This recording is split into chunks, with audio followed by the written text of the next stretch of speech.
On behalf of CrossCheck Media and Biz Talk Today TV, welcome everyone to Buy, Hold, Sell. I am your trader, Todd Schoenberger, and I'm normally joined by my friend and co-host, Tobin Smith, but he's on assignment. He's actually going to be talking all about the tariff tantrum that's taking place because I'm right here in the nucleus on the floor of the New York Stock Exchange, and the markets are selling off. So what better thing to do than just get out of here, take the day off, and go play some golf. With me today, I have the CEO and founder, Reed Dickens of LA Golf. Reed, welcome to Buy, Hold, Sell. Thank you so much. Great to be here. Absolutely. I'm so glad you came down. And this was the day to be here. I mean, the markets are crashing. Everybody's just thinking, I got to get out to the links right now. But I have to ask you, we got to start the show all about tariffs. How are these tariffs going to implement your revenues going forward at LA Golf? Yeah, we took a hit.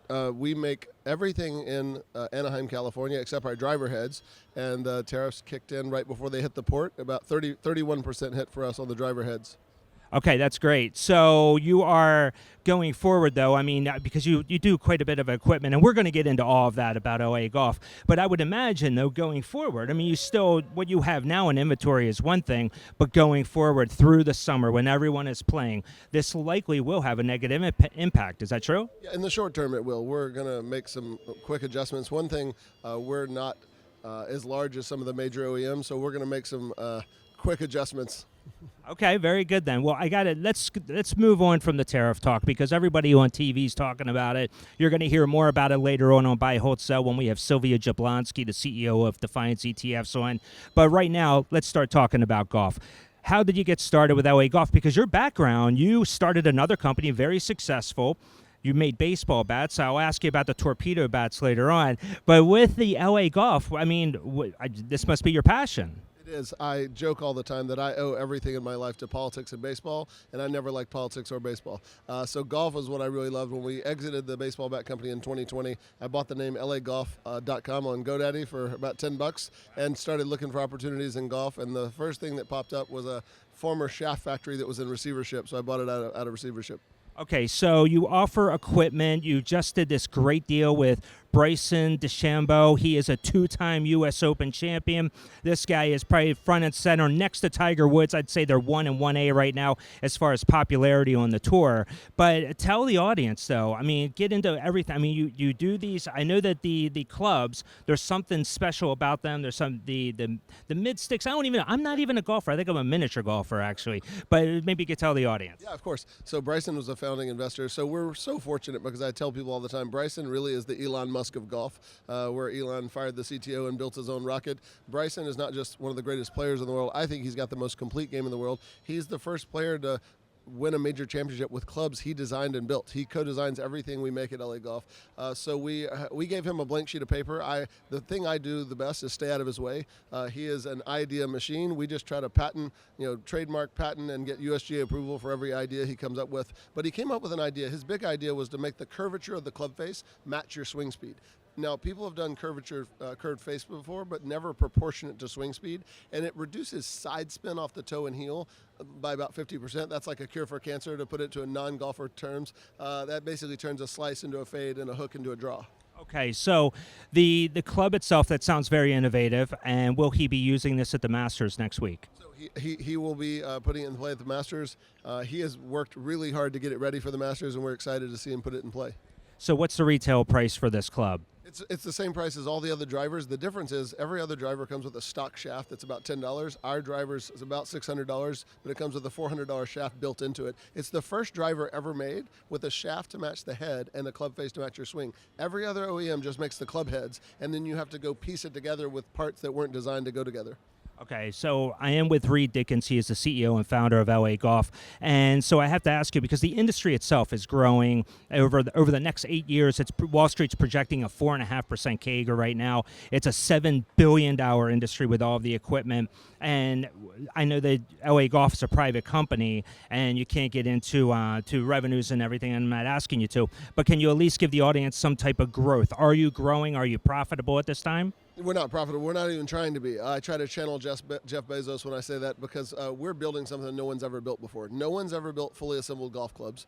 No one's really ever built a real brand in golf. And what I mean by that is TaylorMade went out and partnered with Peter Millar. Callaway acquired Travis Matthews. They don't have a brand that they can put their name on, apparel and merchandise and other things. So we built fully assembled golf clubs. And the third thing we're doing no one's ever done is we're building an AI engine where you can get fitted for your clubs directly on our website, fill out a questionnaire, upload a video of your swing, and get a more accurate fitting in 2 minutes than you'd get with 2 hours with your club pro. The whole industry, the whole golf industry is built around this fitting industry, and it's a bait and switch where you go put together a bunch of component parts that weren't meant to go together. And golf is kind of like pharma. They tell you they're working on a cure, but they're really not even trying to. So we actually have real innovation and technology, and we're excited to bring it to market. Okay, that's cutting edge, no doubt about it. So are you working with an AI company right now to bring that? A team of MIT engineers developing our own custom AI model where you'll be able to get fitted, purchase, return, and repeat anytime you want. And that's not even something the major OEMs or golf are even trying to do because 90% of their businesses are controlled by big box retailers. They're kind of dinosaur businesses. Okay, I understand that. So your business is primarily just the equipment, or is there another revenue stream that I haven't thought of yet? LA Golf Lifestyle will be launching early next year. So. Oh, LA Golf Lifestyle. That sounds like a lot of fun. I got to get in on that one. So now going forward, now you have two PGA, or well, actually Live Golf is for Bryson, but Dustin Johnson, he is... He's Live as well. Okay, so will you be going to look for other sponsors, or how does it work? In our first year, 4 years ago, we had 75 guys on the PGA Tour put our products in play at 14 major champions. We've never paid a player. So just like Marucci in baseball, the players, Dustin and Bryson, invested. I could have never seen it coming that they would both leave the PGA Tour. But last couple of years, we have the same number of pieces in play on both tour. I always say we're pro player, tour agnostic. Okay. All right. Let's pivot. You brought up Marucci. Now, Marucci, for the audience, was a startup company that you sold for quite a bit of money, and your big thing was baseball bats. Were you making the torpedo bats back then? And everybody here on the floor is either a Yankees or a Mets fan, so probably primarily Yankees fans here. But tell the audience, so are you familiar with the torpedo bat? Of course. So it's a fascinating story. So my partner Kurt Ainsworth and I co-founded it about 15 years ago. We exited in 2020. I was the founding CEO, but Kurt has been the CEO for the last 8 years or so. And he and I were talking. He's on my LA Golf board, and he and I were talking yesterday. The Yankees reached out to Marucci because Marucci has this lab in Baton Rouge. The Yankees reached out to them a year ago. They developed these bats where you put the density not in the sweet spot, but where the player most often strikes the ball. And Marucci just didn't talk about it. Well, then opening day comes, lots of fireworks go off, and every other company starts trying to copy those bats. But Marucci's the leader. I would say two out of three at-bats in the world, from Little League to Major League, are Marucci. So no one's going to catch Marucci. Wow, that's exclusive. That's definitely breaking news because I don't think anybody knows that right now. So, okay, back to the golf situation, and we'll close out the show here. But I want to know, now that there's golf, there's so much interest. Obviously, we're getting into spring, summer right now, obviously with all the majors. What about your competition? I'm not talking about from a company standpoint. I'm talking about from a sports standpoint. I see pickleball all over the place right now. Is that going to start carving out some of your revenues going forward? So first of all, pickleball has exploded, but what I would say about golf that makes it so sustainable over time is that you can play golf forever, right? From the time you're 6 to you're 90. And I read the other day that like 10,000 people a day are turning 65 for the next 5 years. Right. So 60 cents of every dollar in golf is spent by people over 60. So we're really excited about the aging population because our shafts are almost like a Viagra type product. Most people add 10 to 15 yards per club with our shafts. They're the only shaft made in America, rolled by hand. And so as the golf population ages, we look forward to providing them a little more distance in the fairway. That's great. Okay, so, and I do want to ask you this because now you brought up the clubs and the shafts. What about the balls? Now, during my show prep, I understand that there's some special ball that you have that can go further. Is that correct, or is the technology there, or maybe I was getting an April Fool's joke? No, we developed our first golf ball a couple years ago, and it is the longest ball in golf. We're very proud of it because Titleist has been making balls for decades and spent billions of dollars on R&D. Our first ball outperformed Titleist in backspin profile, carry, and total distance. What's exciting is that most balls stop spinning at apex. Ours carries through the apex, so it was a real innovation, and we have a second ball coming out next month. Okay, I got to ask the science behind that. How does that happen, though? Because the ball's the same weight, correct? Yeah, if I start trying to explain the technology, I would get in over my head, but it's a 4-piece ball. Most balls are 3-piece balls. It's a 4-piece ball, so it's an algorithmic relationship between each layer of the ball that allows it to keep spinning through apex.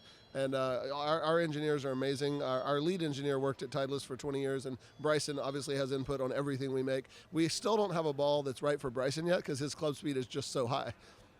That's amazing. And yeah, you don't need to get into the intricacies of this, but it's very interesting. Okay, final question. Here you are on the floor of the New York Stock Exchange. Is there any dream of taking this company public? So I always say that I want to put my head down. We have about a 3 or 4 year plan to build this AI engine. We're taking these clubs to market. We're taking our lifestyle merchandise to market. In the next 3 or 4 years, I want to have as many options for my shareholders as possible. And if the best option for liquidity is going public, I'd be totally open to that. Oh, that's beautiful. I know everybody down here on the floor loves to hear that, so that's great. Listen, we're going to close out the show because I know Toby Smith, when he gets on Buy, Hold, Sell this afternoon, he's going to have to hear all about this because he's a big golfer. He loves to golf, and that's his thing, but he's also in that age bracket, that demographic that you talked about. So, Reed Dickens, thank you so much for joining me today. So how can the audience, how can they find out more about LA Golf? So we're in club fitters all over the country. We're in hundreds of locations, lagolf.com, and obviously follow us at LA Golf on Instagram. Love that, lagolf.com. Well, we'll definitely hype that up as well over at Biz Talk today. So listen, Reed, thank you again for joining me. I'm Todd Schoenberger. Later on today, we have Sylvia Jablonski. Next week on Money Mavericks, we have Katie Stockton doing a one-on-one interview with Toby Smith. And we got a lot of great things that are also happening with CrossCheck Media, so you definitely want to look into that. So, Reed, on behalf of Reed Dickens, I am Todd Schoenberger. Have a wonderful day. Take care.